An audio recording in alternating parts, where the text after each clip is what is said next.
دوی ته ویم ځکه چې دا زه خپل ټیچرس ته هم ویم په خپل سکول کې زه کله خپل سکول ته لاړ شم هغه دا دی چې سر زمونږ ماشومان سره زما مونږ ډېر تکړه سټوډنټان یو په دې سکول کې به دومره قابلان انسانان وي خو سر چې دا ماشومان کله بهر ته لاړ شي نو دوی د هغه سټي د ماشومانو سره په لینګویج سکلز کې یا په ګرومینګ لحاظ سره کمپیټ کولی نه شي. ما په خپل نه دی کړی. یو کله اسلامي کالج ته لاړم هلته کې د ټاپ پرایویټ سکولز نه کسان راغلي وو انتهایي وه د هغوی سره انسان خبرې نشي کولی دومره تیز وي. نو کوشش وکړئ چې خپل سپیکینګ سکلز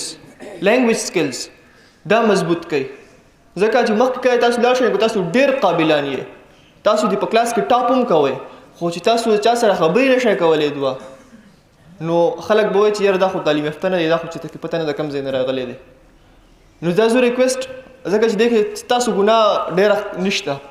دا چینج که راځي دا به ستاسو ټیچرز او آی هوپ چې هغوی ښه پوره کوشش کوي دلته تاسو کې دا چینج راولي خو بیټا لږ به سره تاسو سټیپ والی لږ به سره تاسو ټیچر سټیپ والي او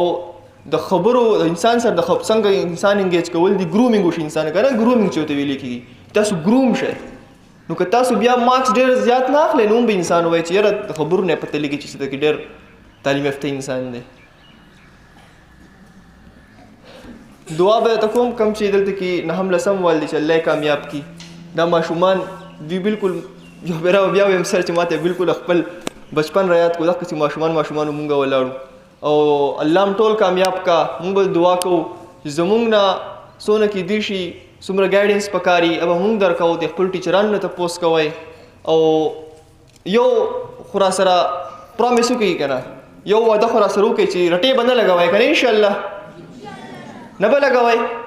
او استاد نه به تپوس کوئ که نه نن چې د کوم استاد هم لیکچر ختم کړي وروسته ورپسې لاس ورته وایي سر چې په کوم شن نه یې پوه شوې که د اردو وي که د هر څیز وي دا دومره راځئ 6 غنټې د دې په ځای چې بیا بار نور خلک لګیا دي انجویمنټ کوي تاسو دلته کې ناست یئ نو دا وخت خو لږ قیمتي کوئ که نه چې دومره ناست یئ تپوس به کوئ که نه ټیچر نه چې پوه نه شو بس الله هم کامیاب ساته. تھینک یو سر. السلام علیکم.